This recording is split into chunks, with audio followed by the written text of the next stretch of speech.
Olá pessoal, tudo bem? Seja muito bem-vindo ao podcast diário do Rodrigo Lima. Você pode depois rever essa entrevista no meu portal de notícias, o diariodorodrigolima.com.br, e nas minhas redes sociais, no Instagram, no Facebook e no X, o antigo Twitter. O podcast Diário do Rodrigo Lima no YouTube é o maior canal de informações e notícias aqui da região de Rio Preto, com quase 90 mil inscritos. Meu muito obrigado a todos vocês pela audiência que faz aí do Diário do Rodrigo Lima um dos canais mais vistos aqui da região de Rio Preto, ultrapassando aí 1 milhão de visualizações no nosso canal. Um grande abraço para todos os nossos leitores, os nossos telespectadores, que a gente faz um conteúdo no jornalismo de qualidade e trazemos aqui as melhores informações, como hoje. Recebo a visita muito especial do deputado estadual Danilo Campetti, primeira entrevista que o Danilo Campetti vai conceder aqui na região de Rio Preto, depois que assumiu o mandato, a cadeira lá na Assembleia Legislativa de São Paulo, lá na LESP. Danilo, meu muito obrigado pela sua deferência de estar aqui no podcast Diário do Rodrigo Lima. Olá, Rodrigo. Olá a todos que nos acompanham. Uma satisfação enorme retornar, né, Rodrigo? Estivemos aqui no seu podcast no período eleitoral e para mim é um prazer imenso. Muito obrigado pela oportunidade. Estamos à disposição. Tá certo. Quem vem aqui no podcast em agradecimento ganha presente. Vou passar para você aqui, para suas mãos, o Café Bem Brasil, café que é produzido aqui na região de Guapiaçu. Se você apertar, você vai sentir o aroma do café. Muito bom, muito obrigado. Gosta de café, Danilo? Muito, muito. Agora, como parlamentar... Agora tem que tomar o dia todo, né? Para aguentar o trampo, né? É isso daí. As votações. A rotina agora é um pouco mais pesada, né? Um pouco mais corrida. O que mudou na sua rotina como deputado? Era tudo isso que você esperava mesmo ou não? Olha assim, Rodrigo, eu tomei posse numa quinta-feira e na sexta já a Assembleia entrou em recesso, né? Então eu participei de algumas votações, uma importante, que era o relatório final da Lei de Diretrizes Orçamentárias, e aí já na sexta-feira nós entramos de recesso. Então eu não estou em recesso, eu aproveitei para trazer minha equipe aqui para o interior, para a gente poder correr as bases, correr prefeituras, fazer reuniões com lideranças, ouvir os anseios da população. Então eu preciso incrementar agora a minha rotina com essas reuniões, para que a gente possa realmente ouvir do povo, ouvir daqueles a que nós representamos, quais são os anseios imediatos, para já chegar em agosto, já com proposições, já com projetos de lei, já com demandas, para que eu possa retribuir à população aquilo que realmente é o papel do deputado. Havia uma expectativa muito grande de você assumir essa cadeira, a gente não sabia em que momento, mas o governador Tarcísio foi importantíssimo nessa operação que foi feita com você, obviamente, governador Tarcísio, o presidente estadual do Republicanos, o Roberto Carneiro, o presidente municipal do Republicanos, Diego Pulacchini, que estiveram aqui, inclusive, apostando que você assumiria a cadeira, e aconteceu. Ninguém imagina o quanto que foi, para fechar essa equação aí, o quanto que foi importante essa turma, né, Danilo? Então, foi como o Roberto Carneiro, nosso presidente, um grande amigo, Diego Pulacchini também, o Kleber Tavares. Coronel Helena também foi importante, né? Coronel Helena, o Bispo Alessandro, o nosso presidente, Marcos Pereira. Como o Carneiro definiu muito bem, foi um trabalho de time. Então, eles se empenharam muito para que tudo fosse feito da melhor forma, da melhor maneira. Eu quero agradecer também muito ao deputado estadual Rui Alves, que aceitou assumir o desafio lá. Na verdade, foi um convite do prefeito Ricardo Nunes, prefeito de São Paulo, que o convidou o deputado Rui Alves para que assumisse a Secretaria Municipal de Turismo. O convite foi feito em virtude do trabalho legislativo do deputado, que é um deputado muito atuante, é um deputado muito qualificado, e isso despertou no prefeito Ricardo Nunes essa possibilidade, foi feito convite, o deputado aceitou, hoje é secretário, e aí na transição a Coronel Helena, em virtude de ser primeira suplente, passou, né, assumiu, ficou um dia, passou pela Assembleia, já apresentou inclusive 3 projetos de lei, a gente conhece a secretária Helena, é muito atuante, então... Ela está muito fazendo um trabalho excepcional no esporte. Excepcional, está fazendo um trabalho excepcional na Secretaria Estadual do Esporte, conta com todo o nosso apoio, e aí era necessário que ela passasse pela Assembleia, e aí então, com a licença dela, para retornar à Secretaria de Esportes, eu assumi. E o governador Tarcísio, sempre um amigo, um irmão, eu agradeço ele imensamente por todas as oportunidades, inclusive trago um abraço dele, trago um abraço do nosso presidente Marcos, do bispo Alessandro, do presidente Carneiro, que é o presidente estadual, Roberto Carneiro, do Diego Polaquim, tivemos ontem, eu com o Diego, com o Kleber Tavares, assim, o partido... Kleber Tavares é o coordenador regional da lei. Isso, tá tudo amarrado, né? A gente vê um partido muito estruturado, porque o Republicanos é um partido que trabalha em grupo. Então, ele é um time, realmente. Eu me sinto muito à vontade, muito feliz de estar no Republicanos. A gente tem realmente o respaldo que nós precisamos. E eu tenho o respaldo do diretório estadual, do diretório municipal aqui. Eu estou sempre lá, é minha base, né, o diretório municipal do Republicanos aqui em Rio Preto. Agradeço muito a todos os meus colegas de partido por todo o esforço que foi feito, a todos os personagens, os protagonistas que trabalharam para que esse momento tão esperado acontecesse, né? Um pouco mais de um ano, um ano e meio mais ou menos, que nós já esperávamos essa oportunidade, e agora vamos trabalhar em prol da população aqui da nossa região, em prol da população do estado. Qual foi a sua votação? Foram 52.393 votos em 501 municípios dos 645. Em São José do Rio Preto, que foi a cidade onde eu obtive a maior votação, foram 15.572 votos. É uma votação que te respalda e criou o maior desconforto em alguns setores, principalmente do PL, né? Porque eu mesmo publiquei uma reportagem colocando você como um novo líder bolsonarista aqui na região de Rio Preto. Você é ou não é esse líder bolsonarista? Porque muitos de você se deve... A tua entrada na vida pública, na política, se deu pelas mãos do ex-presidente Jair Bolsonaro. Sim, eu tenho... A minha história toda juntamente com o presidente Bolsonaro, que, aliás, que me inspira muito, que é uma fonte inspiradora, me inspirou e continua me inspirando. Nós falamos frequentemente, eu e o presidente, óbvio que ele tem... a vida dele é muito corrida e de vez em quando a gente troca uma mensagem. Por ocasião até da minha posse, eu mandei uma mensagem e fiquei muito feliz de me parabenizar. Então, assim, a gente mantém contato, tanto com ele como com todo o pessoal também, que nós já viemos de muito tempo, né? Não conheci o presidente agora, então eu conheci o Eduardo, por exemplo, em 2012. Ele é policial federal. Então, assim, de lá para cá, eu nunca mais saí do bolsonarismo. Então, já tem mais de uma década. A primeira vez que eu me filiei foi em 2022. E a gente fala do bolsonarismo, mas assim, não é só uma corrente, né? É uma filosofia de vida.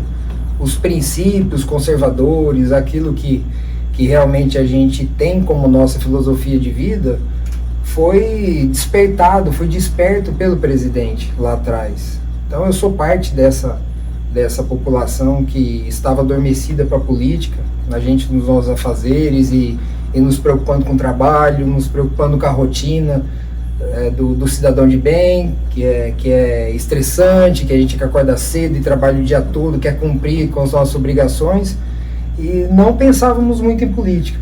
E aí o presidente Bolsonaro, lá em meados de 2012, 2013, começou a se despertar, né, com as manifestações que ocorreram lá em 2013.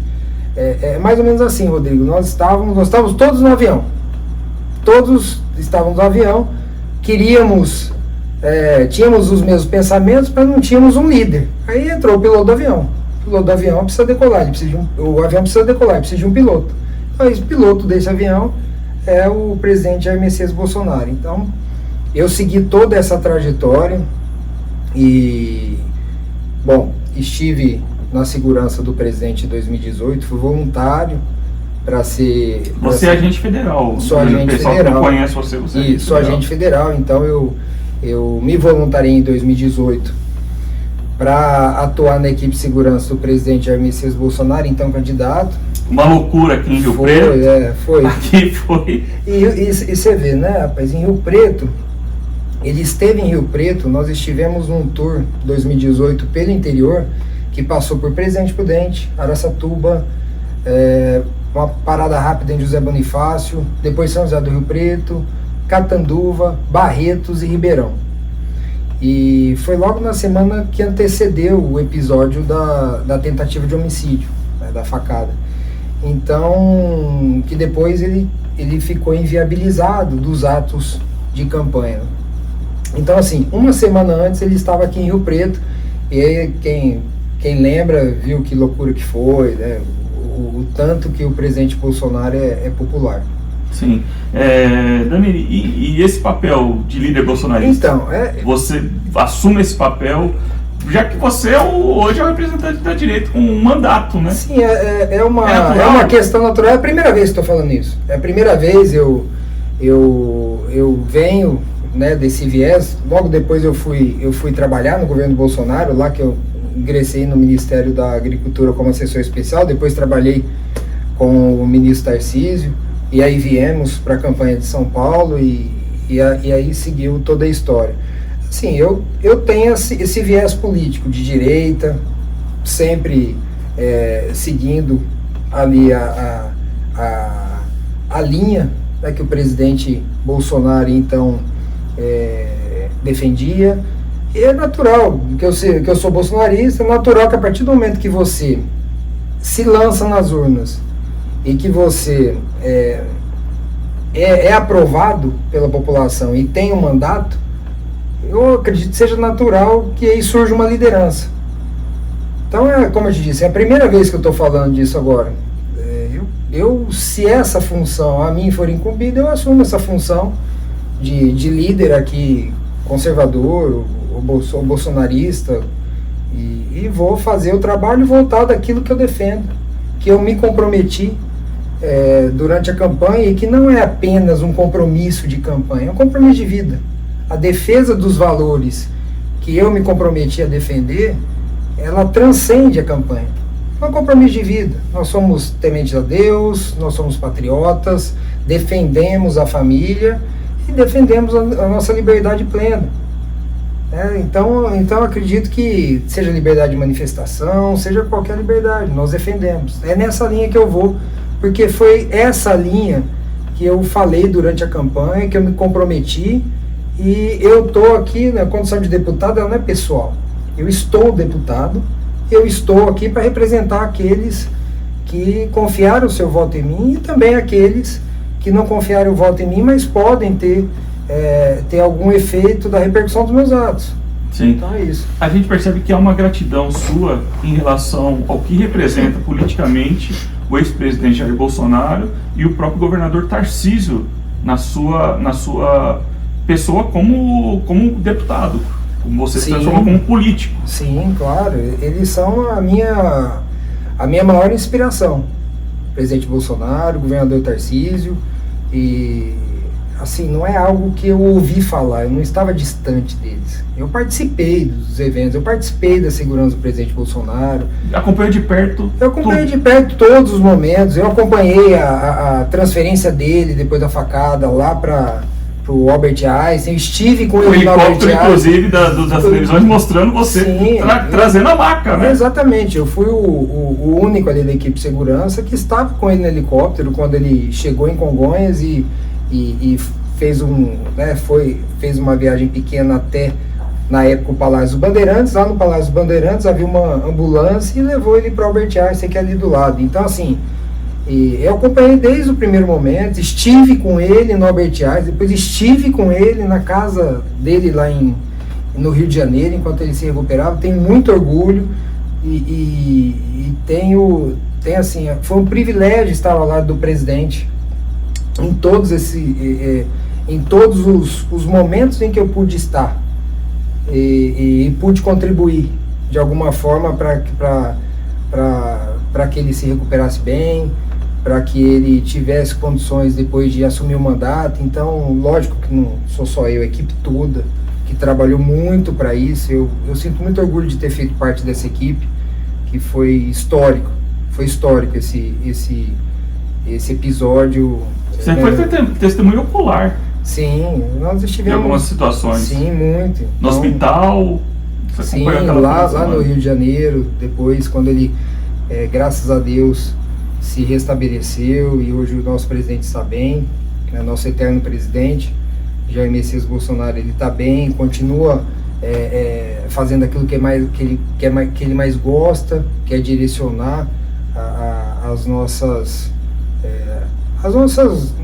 convicções, aquilo, manter essa chama acesa. Então ele, mesmo sem mandato, ele consegue trazer milhares, multidões, milhões de pessoas. Então isso indica que ele é a maior liderança hoje no país. Ele é a maior liderança, ele não precisa de mandato. Mesmo sem mandato, ele é a maior liderança que nós temos. O presidente Jair Messias Bolsonaro, ele ainda será estudado, esse movimento dele será estudado muito pelos livros de história, porque ele contrariou toda e qualquer previsão política que qualquer especialista político poderia fazer. Sim, os anos se passaram, depois desse momento de você com o presidente Jair Bolsonaro, as circunstâncias políticas e eleitorais se alteraram, colocou você no Republicanos, que aqui especificamente em Rio Preto, Republicanos de Rio Preto já definiu apoio à pré-candidatura a prefeito do deputado estadual colega seu, Itamar Borges, e aí nós tivemos uma manifestação do deputado federal Eduardo Bolsonaro criticando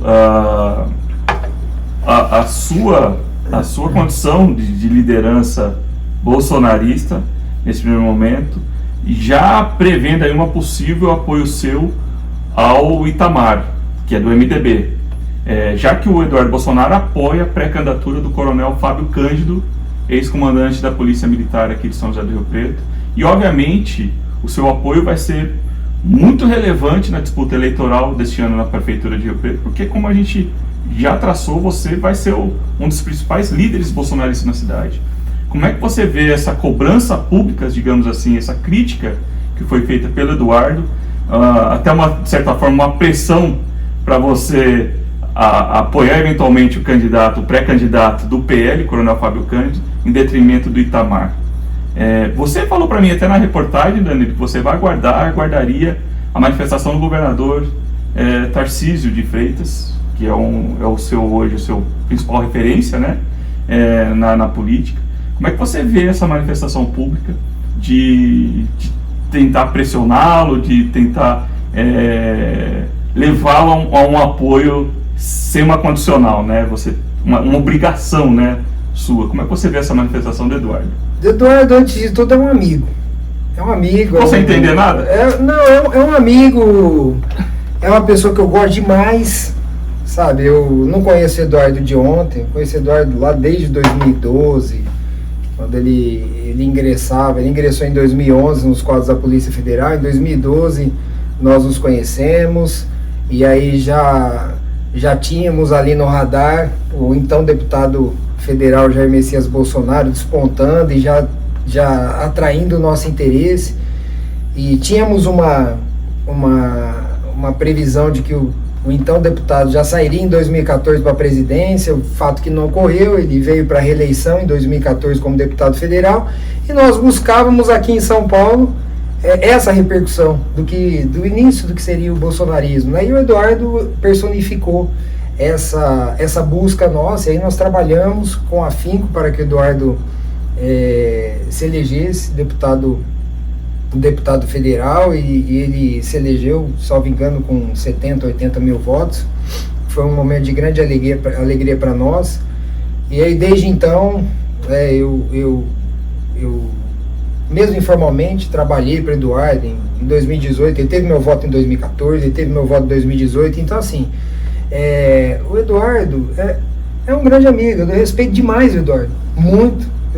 Eu tenho uma grande aproximação com o Eduardo e se mantém agora, independentemente de qualquer coisa. E o que eu posso imaginar é que ele não tinha informação correta, porque eu não me manifestei. A primeira vez que eu estou falando aqui sobre ser ou não líder bolsonarista, e eu não me manifestei sobre as eleições aqui em Rio Preto. Como eu respondi para ele no próprio post que ele falou, eu falei, olha, eu não estou pensando em Rio Preto ainda, eu cheguei na LESP, estou pensando em Estado, estou me adaptando à LESP, às questões administrativas do gabinete, e aqui realmente o Republicanos apoia, o meu colega, o deputado Itamar, mas a gente convergiu em comum acordo com todas as lideranças do Republicano, seja aqui de Rio Preto, seja na esfera estadual, seja na esfera federal, que nesse momento é uma decisão em que eu vou me manter neutro. Eu não vou, nesse momento, declarar apoio a nenhuma pré-candidatura aqui, mesmo porque são pré-candidaturas. Eu optei, e isso foi corroborado pelo partido, a gente construiu junto essa decisão. Eu optei por me manter neutro nesse momento, até a definição das convenções e a gente imaginar quais serão realmente as candidaturas. Óbvio que tem a questão partidária, que eu não vou contra a questão partidária. Você sabe, você acompanha a política, existe um compromisso do partido já estabelecido, mas eu tenho essa opção de ficar neutro ou declarar meu apoio. Hoje eu estou neutro. Sim, eventualmente seria natural também uma declaração de apoio ao próprio Itamar. Nesse momento eu não vou me manifestar nesse sentido. Nesse momento eu não me manifesto sobre a eleição de São José do Rio Preto até definirem todos os personagens aí, todos os protagonistas. Você se sentiu pressionado por essa questão do Eduardo? Não me senti não. Ele tem todo o direito de se manifestar da forma que ele quiser. Mas não vai ter imposição, né? Nós somos amigos. Eu tenho Eduardo como amigo. Não é uma questão, não é imposição de um líder para um subordinado, não é isso. Ele é meu amigo. E ele sim é um líder bolsonarista de alto quilate. A gente sabe, ele é filho do presidente. Eu estou começando agora, mas nós somos amigos. Ele não iria impor isso daí a mim de nenhuma forma. Nós somos amigos. Qual que é a sua relação hoje com o Coronel Fábio Cândido? Não tem relação nenhuma. Nenhuma relação. Vocês já se conversaram sobre a eleição Eu não fui procurado, também não procurei, não tem relação nenhuma. Sim. Danilo, qual que vão ser essas plataformas na LESP? O que você pretende atuar? Como é que você pretende atuar aqui na região de Rio Preto?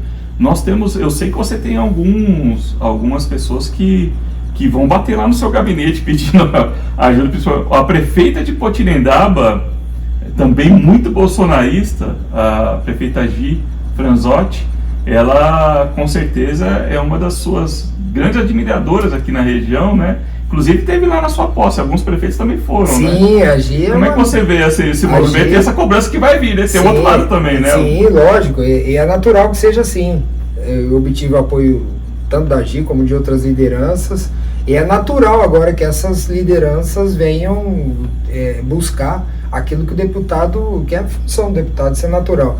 Mas a Gi é uma grande amiga, uma pessoa fantástica, e ela é uma das 9 prefeitas que desde o começo estiveram com o Tarcísio, estiveram no projeto inicial. Então, uma pessoa que tem um grande prestígio, é uma amiga que as portas do meu gabinete estão escancaradas para agir. O que ela precisar, ela pode contar comigo, assim como outros colegas também que nos ajudaram. Mas já que você citou o nome da Gi, a Gi é amiga. É um exemplo, né? Sim. Tem outros, né? Outros. Sim. Como é que foi a recepção na LESP sua chegada? Foi ótimo, assim, os colegas me receberam muito bem. Você foi disputado ali, inclusive na sua posse, os dois pré-candidatos, o Itamar e o Valdomiro, são colegas, deputado Valdomiro Lopes, que é pré-candidato pelo PSB, trocaram afagos com você, que não é normal isso, sim, né? A gente vê o peso e a importância do seu posicionamento eleitoral em Rio Preto. É natural, a partir do momento que a gente assume o mandato, é óbvio que dentro desse contexto do pleito eleitoral aqui municipal, em que haja essa aproximação, mas fui recebido muito bem, tanto pelos colegas, o Valdomiro e o Itamar, como por todos os outros colegas da Assembleia, mais o espectro da direita, né? E eu fico muito feliz que muitos se manifestaram. Eu tive a grata satisfação de vários colegas, acho que 11 ou 12 lá se manifestaram no dia da minha posse, e foi um momento único, especial. E aí, voltando à sua pergunta, para a gente não ficar sem responder pergunta, né, que a gente passou, você falou dos meus projetos, né? Eu naturalmente, eu tenho mais naturalmente eu sou voltado à segurança, mas eu estive na minha função lá no governo federal, eu estive no Ministério da Infraestrutura, então eu quero atuar também nessas áreas. Óbvio que hoje, em pesquisa recente, 29% dos paulistanos, a maior preocupação é a segurança pública, e isso tem uma repercussão estadual e nacional. Hoje o assunto de segurança pública é um assunto que está no top trend ali dos assuntos mais importantes. Eu vou trabalhar sim pela segurança do Estado, vou trabalhar pelos policiais. Eu fui policial civil aqui por 8 anos, então eu sei das dores e das aflições dessa classe, e vou trabalhar também pelo agro, como eu disse, né? Atuei no Ministério da Agricultura. Nossa região é muito forte no agro, então eu pretendo ter um trabalho muito direcionado também ao agronegócio. Pretendo também atuar na área da infraestrutura, de obras, buscar recursos para que a gente melhore aquilo que precisa ser melhorado nas nossas vicinais. Eu estava até semana passada com o secretário Rafael Benini, então ele lançou a pedra fundamental em Rio Claro, da terceira faixa da Washington Luiz, e já me disse que até o fim do ano já começam as obras aqui da Washington Luiz, aqui de São José do Rio Preto até Mirassol, para desafogar aquele trânsito que é pesado todos os dias, aqueles cidadãos que se deslocam, né, de São José do Rio Preto para Mirassol. Então eu já fui... E vice-versa, né? E vice-versa, exatamente. Eu já fui falar com o Rafael Benini, foi a primeira pergunta que eu falei com o secretário. Ele falou: Campete, fica tranquilo que até dezembro a gente já começa lá as obras. Ele vem para cá também para lançar essa construção da terceira faixa. Então, assim, nós já estamos trabalhando pela região, nós vamos dedicar o nosso mandato para trazer benefícios, seja em obras, seja em recursos aqui para a nossa região. E eu quero que todos que nos acompanham, todos que nos veem, contem com o meu trabalho como deputado, para a gente fortalecer ainda mais a nossa região noroeste, que é uma região muito importante para o Estado. Sim. Danilo, como é que vai ser sua relação com o outro time, o pessoal do campo da esquerda? Na Assembleia nós temos alguns embates que são fortes. O pessoal há uma oposição ao governo Tarcísio. Você teve lá praticamente uma semana ali, né? 2, 3 dias. E você já votei contra algumas coisas do PT, né? Como é que foi? Como é que é isso? Como é que vai ser essa relação? A gente registra os votos, aqueles projetos que nós não concordamos, mas que são submetidos à votação simbólica, nós registramos os votos contrários, e isso fica lá, né, devidamente anotado. Então, assim, a relação será sempre respeitosa, sem a intenção de adjetivar, de um debate produtivo, um debate rico em fatos, rico em argumentos, não em narrativas. Argumentos, fatos. É isso que eu vou me posicionar, trazer números, trazer fatos, e promover ali a convergência, o convencimento. É óbvio que são espectros políticos distintos. Eu me posiciono à direita, sou base do governo Tarcísio e tenho muita tranquilidade de falar que sou base, porque conheço o trabalho do governador Tarcísio, estive com ele desde o Ministério da Infraestrutura, então conheço o trabalho de equipe, conheço a responsabilidade com a qual ele promove as políticas públicas até a sua implementação e o benefício que essas políticas públicas proporcionam ao destinatário final, que é o povo, que é o cidadão. Então eu tenho muita tranquilidade de falar que sou base, incondicional. Sou base do governador Tarcísio e de toda a sua equipe. Sim. Você defende a reeleição do Tarcísio ou que ele vá para a disputa da presidência da República? Sua opinião agora, você viu como é que muda o de patamar, né? Com o peso da tua opinião como parlamentar, como deputado, Sim. Liderança bolsonarista aqui na região de Rio Preto? Assim, eu vejo que eu gostaria que o próximo presidente fosse o presidente Jair Messias Bolsonaro. Isso eu acredito que seja uma vontade também do governador Tarcísio. Eu não falo por ele, porque não sei quais são, né, as pressões, se há ou não, se ele pensa nisso. Eu acredito que ele não pense nisso ainda, mas essa é uma decisão dele, de se em havendo ali uma impossibilidade do presidente, quem seria o sucessor? Ex-presidente Bolsonaro atualmente está inelegível, né? Sim, atualmente, eu gosto de falar presidente, porque ele é o nosso eterno presidente, então atualmente ele está inelegível, mas o atual presidente também estava preso, né? Então nós não podemos contar com essa inelegibilidade, que ela seja perene, né? Então que ela não tem possibilidade nenhuma de se desfazer. Então a gente aguarda aí as decisões da justiça, os recursos dentro do devido processo legal, acredito que estão sendo tomados pela equipe do nosso eterno presidente Jair Messias Bolsonaro. Então eu vejo assim, Tarcísio ele tem muito trabalho a fazer aqui em São Paulo, e ele tem várias entregas já programadas, inclusive para depois de 26. Como ele fez no Ministério da Infraestrutura, ele deixou um legado abençoado no Ministério da Infraestrutura. Só na parte de ferrovias, de concessões, ele conseguiu contratos de 800 bilhões de reais. Então o Tarcísio, ele deixou um legado fantástico. Obras que ele terminou, obras que ele iniciou e concluiu. E você vê, Rodrigo, o que é entrega de uma obra para a população, né? Você pensa, por exemplo, nós temos o Rodanel. 20 anos, o Rodanel parado, está prevista a entrega para 2026. O Tarcísio já chegou, contratou e já vai fazer essa entrega em 2026. Agora você imagina, 20 anos da sua vida você tendo 1 hora a mais no trânsito. Olha o tempo que você perdeu, olha o tempo que você poderia estar com a sua família, olha o tempo que você poderia estar fazendo alguma outra atividade, seja física, uma atividade de leitura, e você está perdido no trânsito. Então a importância de uma obra dessa. Por exemplo, a linha Ouro, lá do monotrilho, em São Paulo também, que era para ser entregue em 2014, Tarcísio também está prevendo entregar agora na virada do primeiro mandato.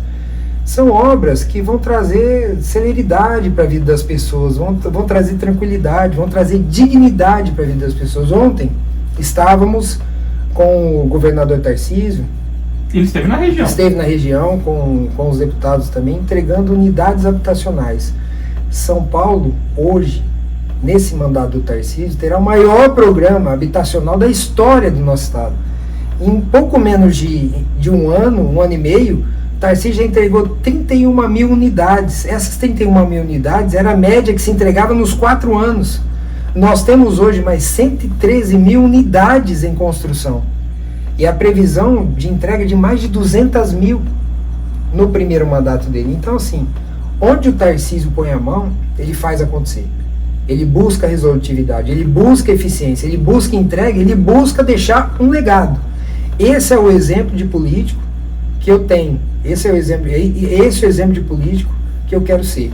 Político técnico, né? Ele traz toda essa questão. Sim, mas tem a variável política, né? A gente, mesmo a questão técnica, você tem que aliar a técnica à variável política, porque é uma variável importante também. E o Tarcísio está sabendo lidar muito bem com isso.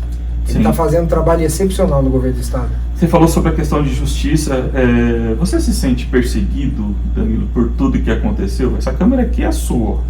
O pessoal estava esperando muito essa pergunta e tenho certeza disso, principalmente seu eleitorado. Isso. Na questão de tudo que aconteceu, você se sente perseguido ou injustiçado de alguma forma pelo processo que ocorreu? Vamos lá, vamos contextualizar então para aqueles que nos Sim. acompanham. Em 2018, eu participei da prisão do atual presidente, um processo que transcorreu respeitando a ampla defesa, respeitando o contraditório, respeitando o devido processo legal na minha concepção, e que culminou com uma condenação em segunda instância, expedição de mandado de prisão. Nós, cumprindo a nossa função, fomos lá, cumprimos esse mandado de prisão. Do sindicato, houve todo aquele 2018, cerco. isso, 2018. Você estava em uma das viaturas ali, era você? Nós estávamos lá na equipe, houve aquela negociação. principal, isso. Houve a negociação de um dia para o outro, a proposta era que ele se entregasse na sexta, ele não se entregou, e no sábado, então houve essa negociação, e aí no sábado ele se entregou, foi cumprida a prisão. Antes até, em 2016, houve uma condição coercitiva, em que o atual presidente foi levado para Congonhas, para ser ouvido em Congonhas. Inclusive teve uma matéria sua até, que fez dizendo que um agente de São José do Rio Preto, não sei se você se recorda. Pelo Diário da Região ainda. Pelo Diário da Região. E aí depois, em 2019, depois da prisão, em 2019, infelizmente, houve o falecimento de um neto dele, por meningite, e nós fomos promover ali a condução dele para que ele pudesse se despedir do neto. E aí naquele momento surgiu uma foto em que eu aparecia conduzindo, e o pessoal ficou preocupado assim com um brevet que eu tinha da SWAT. Aí surgiram várias... O brevet é um... O brevet é um símbolo que você se coloca aqui... Quando você faz o curso. Eu fiz um curso, havia outros brevets ali. Então eu fiz o curso. Uma confusão danada isso, hein? E aí surgiu uma confusão, e eles acabaram descobrindo que eu apoiava o presidente Bolsonaro, e que eles, eu digo a esquerda, né?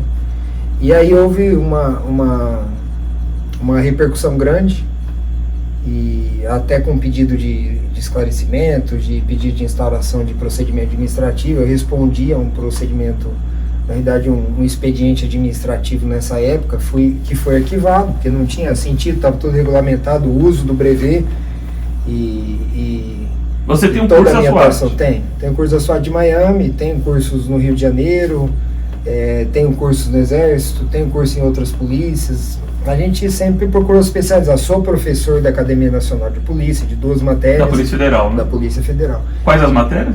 Eu leciono armamento e tiro e segurança de autoridades. Só isso? Posso lecionar outras, são as duas que eu tenho a cadeira, mas a parte teórica a gente pode lecionar outras matérias teóricas. É que essas matérias são operacionais. E aí o que aconteceu? Passou-se o tempo, eu fui pro governo Bolsonaro. Por ocasião das eleições, eu me lancei como candidato. A primeira vez, minha primeira filiação foi em 2022, eu não tinha me filiado a nada. E esse assunto veio à tona, da prisão do então presidente. E aí terminaram as eleições, o Tarcísio se sagrou vencedor aqui no estado, e o presidente Bolsonaro não conseguiu a reeleição. Eu fui nomeado como assessor especial do Tarcísio, assessor de gabinete do Tarcísio. No Palácio dos Bandeirantes. No Palácio dos Bandeirantes. Em virtude de uma sessão que havia sido concedida em dezembro de 22. Sessão é o ato de empréstimo do servidor. Eu sou servidor do governo federal, do Ministério da Justiça, fui emprestado para o governo do estado. Agente da Polícia Federal. Sim, e aí fui emprestado para o estado. Muito bem. Aí, em determinado momento, a sessão é um ato discricionário, ou seja, pode ser revogada a qualquer momento. O novo governo, ele decidiu por cancelar a minha sessão, com o argumento de que seriam criadas novas secretarias, novas diretorias, na Polícia Federal, e precisava de compor esse efetivo. Então aí eu saí do governo do estado e retornei. Só que o detalhe é o seguinte, só pediram o meu retorno. Não pediram. Há outros policiais cedidos para outros órgãos, outros estados. E aí só pediram o meu retorno. Dentro desse contexto eu retornei, me representei aqui à Delegacia de Polícia Federal, São José do Rio Preto, em junho de 23. E aí, quando foi agosto, eles instauraram um procedimento administrativo e me suspenderam. Eu fiquei suspenso por 180 dias. Desses 180 dias, o meu porte estava suspenso. Porte de arma? Porte de arma. O meu porte de arma ficou suspenso por 100 dias. Então, ou seja, eu fiquei desarmado por 100 dias. Imagina um policial com mais de 21 anos, na época, 22 anos na época, de trabalho, de rua, linha de frente. Tinha acabado de acontecer um episódio em Paraisópolis. E você recorda durante a campanha? Era do primeiro para o segundo turno, onde eu fui como cidadão e estava lá a convite do então candidato Tarcísio para participar do evento. E aí houve lá uma troca de tiros, teve um falecimento ali de um integrante de uma organização criminosa. Então você imagina, depois desse episódio, eu vulnerável, sem poder utilizar arma. Porque o pensamento inicial qual que era? Ele precisa reforçar os quadros da pele. Mas eu cheguei e me suspenderam. Aí depois, fiquei todo esse período, passou, expirou todo o prazo, 180 dias, que é o limite máximo. E aí eu retornei à Polícia Federal, né, ao meu trabalho. E foi quando agora, com o advento da minha posse, como deputado estadual... Você recuperou seu porte de arma? Recuperei, depois de 100 dias. Eu recuperei porque é natural que se recupere. Então, assim, houve uma ação por crime eleitoral, onde eu e o governador... Suposto crime, né? Houve uma ação eleitoral no TRE por suposto crime eleitoral, em que eu e o governador Tarcísio figurávamos no polo passivo, e essa ação no TRE, ela foi julgada, foi processada, foi julgada, e nós fomos absolvidos por unanimidade, 7-0, e refutando todos os argumentos que diziam que nós teríamos eventualmente cometido crime, o que era absurdo, porque foi uma situação criminosa mesmo, mas não de crime eleitoral, de crime comum mesmo. E você é policial 24 horas. 24 horas. Não tem como você estar ali. Aliás, se eu não agisse, eu poderia ser penalizado por prevaricação. Então, o que acontece?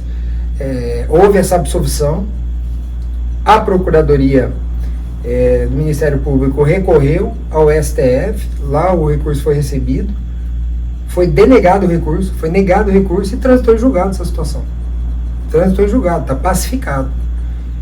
E eu ainda continuo respondendo a um processo administrativo na Polícia Federal, que deve ter seu fim aí nos próximos meses. Eu tenho até um próximo interrogatório agora, acho que daqui a uns 10 dias, que é o último interrogatório, depois já partem para as alegações finais. Então, assim, dentro desse contexto todo, depois de contextualizar tudo isso, você vê, né, qual o interesse de me trazer de volta para a Polícia Federal, eu que estava como assessor do governador Tarcísio, qual seria o interesse se não político, se não uma retaliação política? E depois toda essa perseguição, por que me deixar 100 dias sem um porte de arma? Qual seria essa finalidade? Então, assim, eu aguardo a resolução desse processo administrativo, estou me defendendo, e de acordo com a infração ali pode culminar com a minha demissão, mas eu vou me defender. Agora eu tenho voz, agora eu na Polícia Federal eu não podia manifestar, agora como deputado estadual eu posso fazer o contraponto. Então eu aguardo os próximos anos. Você está falando aqui acho que pela primeira vez. Pela primeira vez, mas assim, eu não vou usar o meu mandato simplesmente para isso. Eu tenho meu advogado que está cuidando da ação. Então, eu não vou fazer da tribuna um instrumento de defesa pessoal, não. Eu tenho que defender os interesses daqueles que eu represento. Isso eu vou fazer dentro como você me perguntou aqui, eu estou te respondendo, mas a minha defesa pessoal ali no meu processo administrativo e funcional eu vou fazer no âmbito da Polícia Federal. Houve toda uma preocupação, inclusive, de integrantes, de representantes da direita, principalmente quando você perdeu o porte de arma, e você citou isso na sua posse. Sim. O Belinsky, por exemplo, questão do carro blindado, eu não sabia disso. Sim. Eu até tomei um susto ali na hora quando você falou desse detalhe, né? Sim, porque o Paulo Belinsky é um grande amigo, um irmão. Deputado federal. Deputado federal. Conheci o Jorginho... O Jorge Sofredini. O assessor dele, recentemente. Um amigo fantástico, uma pessoa fantástica também. Então, assim, como eu te disse, eu sou muito... Você andou com esse carro blindado do deputado, do colega? É o carro pessoal dele. Ele me entregou lá em São Paulo e falou, fique o tempo que você precisar, é um carro blindado. Você desarmado. Eu sei que você está desarmado, mas ele até usou esse termo aqui, ninguém vai te matar não, meu irmão. Fica tranquilo que a gente puder fazer, nós vamos estar contigo. Porque eu não vou infringir a lei e andar não podendo com uma arma de fogo. Nós somos legalistas, nós, independentemente de quaisquer circunstâncias, nós vamos seguir a lei. E outros colegas também se manifestaram, o próprio Eduardo, que eu agradeço muito, que eu me lembro agora, o delegado Palumbo, o delegado Ramagem, o próprio senador Sérgio Moro também se manifestou, o senador Marcos Pontes também, o senador Sérgio Moro me ligou, se colocou à disposição. Então, sim, muitos parlamentares também estaduais, eu vou falar de modo genérico para não cometer nenhuma injustiça, mas o Paulo me marcou muito por causa disso, porque ele foi o primeiro que chegou e falou assim, eu estou contigo, o que você precisar de mim, conte, esse é meu carro particular, ele é blindado, você fica com ele o tempo que você precisar. E na época eu estava em São Paulo, havia uma possibilidade de eu assumir naquela época, que acabou não dando certo, mas aí ele me proporcionou essa segurança. Eu não só para você, para a família, né? Para a família, foi. E eu sou muito grato ao Paulo por esse gesto de irmandade. E sou grato aos outros deputados também, que se manifestaram, que usaram a tribuna para falar em meu nome, que eu não tinha voz. Então disseram em meu nome. Mas como eu te disse, eu não vou usar o meu mandato em causa própria. O meu mandato é representativo, eu tenho que usar o meu mandato de forma propositiva, no interesse daqueles que confiaram o seu voto em mim. É isso que eu vou fazer. As minhas questões pessoais eu resolvo na parte jurídica, com o meu advogado. E assim, agora eu tô focado no meu mandato, naquilo que eu tenho que fazer para trazer benefícios aí para os cidadãos, para a população do estado de São Paulo. Legal. Danilo, você hoje, com essa nova liderança bolsonarista na região de Rio Preto, você disse que vai assumir o papel de neutralidade em Rio Preto na eleição municipal, por enquanto. Por enquanto. Isso pode mudar. E na região de Rio Preto? Então, como é que você vai declarar apoio para alguns? Aí muda a coisa. Não, nós vamos fazer uma reunião de alinhamento no partido, com o coordenador regional Kleber Tavares, com o presidente municipal Diego Polacchini, também com o Roberto Carneiro, que é o presidente estadual, para a gente poder determinar quais cidades a gente já pode entrar, que já estão ali com o cenário consolidado. Você vai gravar vídeo, fotografia? Para prefeitos, aliás, para candidatos a prefeitos, para candidatos a vereador, vou participar, pretendo participar ativamente dentro dessa estratégia, até para a gente consolidando nossas bases também. Sim. Nós temos a questão do PSD aqui em Rio Preto, que é um partido grande que ainda não definiu para onde vai estar caminhando. Qual que é a sua relação com o secretário estadual de governo em relações institucionais, o Gilberto Kassab, com o doutor Eleusis até? Você pretende, você falou que a política é importante, a articulação política, sim, né? O governador Tarcísio tem essa pegada também, esse viés. Você pretende também, de alguma forma, se o partido precisar de você, entrar nessa articulação política na linha de frente? Faz parte, né, da função parlamentar também.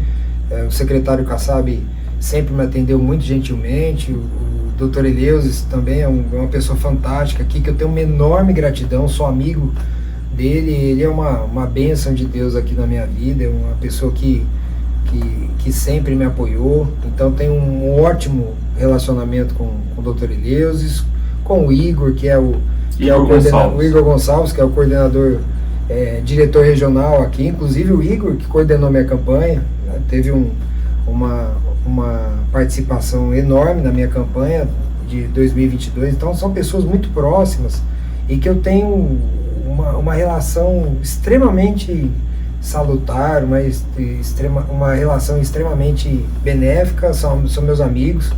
Então, se for o caso, a gente vai fazer reuniões, a gente vai conversar, a gente vai convergir e eu acredito que vamos chegar numa convergência boa, um denominador comum.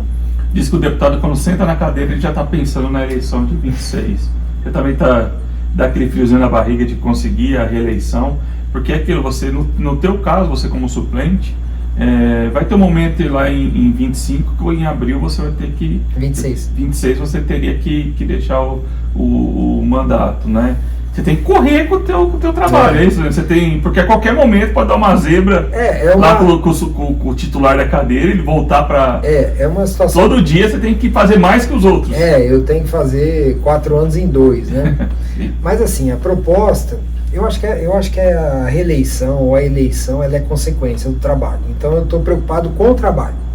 Eu estou preocupado em apresentar aquilo que eu me comprometi lá atrás, como eu disse anteriormente. Então, assim, essa minha ascensão à cadeira, eu reputo, eu reputo a Deus, foi uma bênção de Deus, e eu sou muito cristão, então eu rogo que nesse trabalho, que eu seja instrumento de Deus. Nós somos cristãos, nós acreditamos nisso, né? Deus coloque e tira a gente a hora que Ele quiser. Então eu sou servo, eu sou instrumento, eu peço que Deus me use para que eu possa trazer benefícios para aqueles que mais precisam, para a população que precisa de um acesso, que precisa de um acesso asfaltado da sua via, que precisa de uma vaga de hospital, que precisa de uma ampliação de uma escola, de uma UPA, de um centro de referência médica. Então a gente vai trabalhar nesse sentido, sabe? Que precisa de segurança, que precisa andar tranquilamente, sem ninguém tomando seu celular, que a gente não normalize isso daí. Crime é crime. E crime não é culpa nossa da sociedade. Crime é escolha daquele que está cometendo. Então a gente tem que trabalhar para que aquele seja realmente, ele ficou condenado a 10 anos, que ele fique 10 anos preso. É isso que traz segurança à nossa sociedade. Então eu vou trabalhar nesse sentido, e eu acredito que com o trabalho o resultado vem.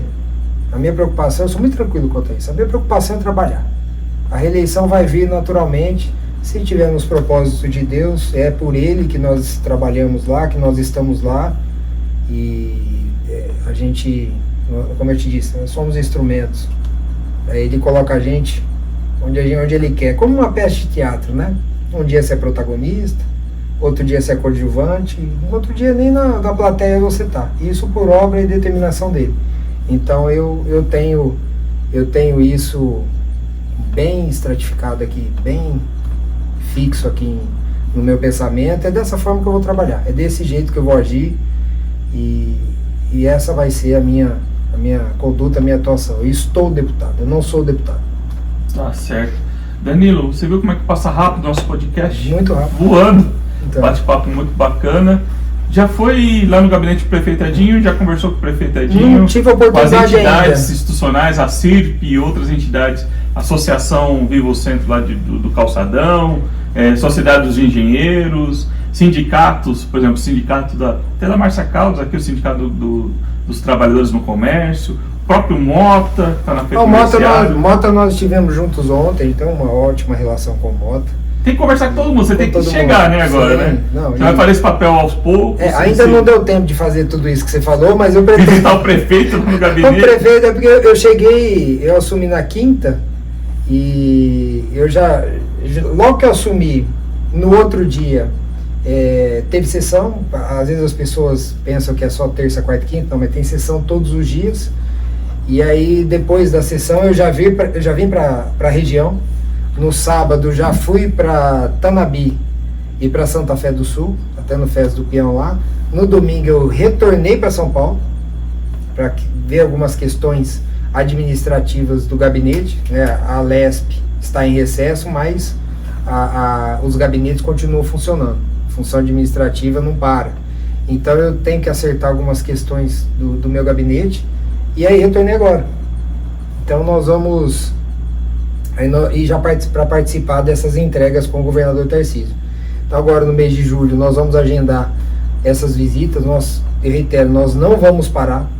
Eu vou fazer reuniões, vou buscar me reunir com lideranças, com prefeitos, com as associações que você falou, com o que tiver ao meu alcance aí, realmente para poder ouvir as demandas e entender onde que eu posso ajudar, onde que eu posso, com o meu trabalho, beneficiar. Então é nesse sentido que nós vamos atuar nesse mês, e aí 1º de agosto voltam a rotina legislativa, e aí eu vou para lá para aprender e para me acostumar com o dia a dia da Assembleia Legislativa. Esse ano você vai ter emendas ou você vai contar com a ajuda do governador em pedir algum recurso por fora? Eu não defini isso ainda, mas as emendas impositivas já estão todas indicadas. Pelo titular da cadeira? Pelo titular, exatamente. Já o prazo... Aí, no caso, o governador teria que estender a mão. Nós vamos ajudar, né? Nós vamos conversar com ele, vamos ver quais são as possibilidades, até porque ele também tem uns compromissos. E vamos conversar com o governador, sim, para trazer emendas para a região. Que não são emendas minhas, são emendas que eu vou indicar aqui para a nossa região. Tá certo.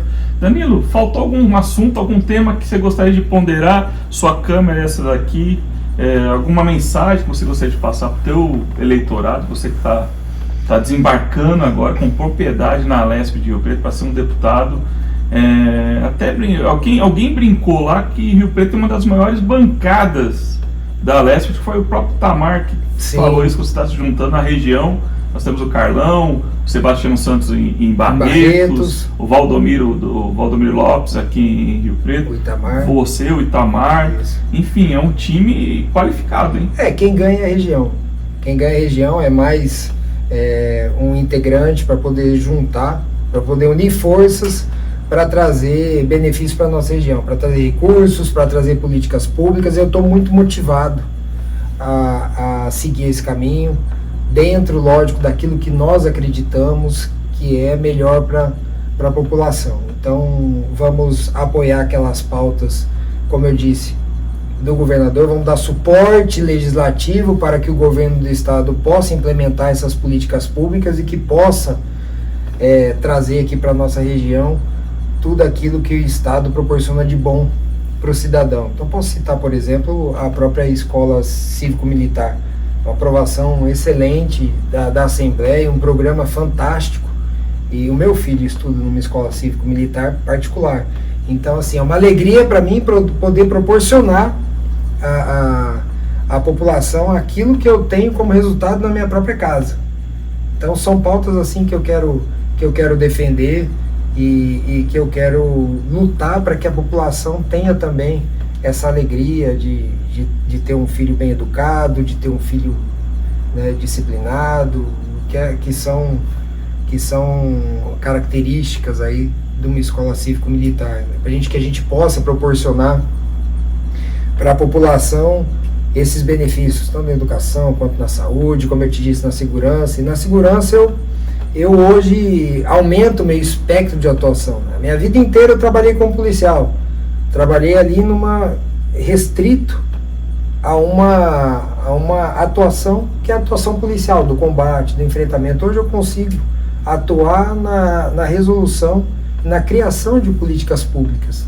Então é nesse trabalho que nós vamos nos empenhar para que não tenha aquele resultado final do confronto, para que a gente pense segurança pública também de um modo geral. É óbvio, a polícia tem que estar lá atuante. Eu defendo, sou professor de armamento de tiro, defendo uma modernização como já está acontecendo no estado de São Paulo. O governador Tarcísio de Freitas revolucionou a polícia militar, a polícia civil. Estamos aí em fase de regulamentação da polícia penal. Temos a atenção para eles também, a superintendência da polícia técnico-científica, esse trabalho integrado, que é importantíssimo também, com o fortalecimento das guardas municipais, muito embora seja responsabilidade dos prefeitos, mas o estado pode sim amparar políticas públicas também para as guardas municipais, essa integração com os entes federais, que eu participei na qualidade de policial, com a Polícia Federal, com a Polícia Rodoviária Federal, com a atuação da Receita Federal também. Então tem uma gama, um espectro enorme aí para a gente trabalhar, para poder atuar representando aqueles que nos confiaram o seu voto, que é a concretização da democracia, né? A repercussão mais concreta da democracia é o voto é sagrado, e para mim é uma responsabilidade muito grande, agora como deputado, atuar nesse sentido em nome desses amigos que me confiaram o seu voto. Tá certo. Danilo, muito obrigado pela sua participação aqui no podcast Diário do Rodrigo Lima, e olha, agradeço você que acompanhou a gente até aqui, esse bate-papo muito bacana. Uma deferência do Danilo, primeira entrevista que ele concede aqui na região de Rio Preto, depois de sentar lá na cadeira de deputado. Isso se conquista no quê? No profissionalismo, na amizade. E olha, a gente conversa demais com os parlamentares para defender os interesses aqui da nossa região de São José do Rio Preto. Você pode depois rever essa entrevista no meu portal de notícias, o diariodorodrigolima.com.br, e nas minhas redes sociais, no Instagram, no Facebook e no X, o antigo Twitter, porque você sabe, jornalismo é que tem lado. O seu, um abraço e até a próxima, pessoal.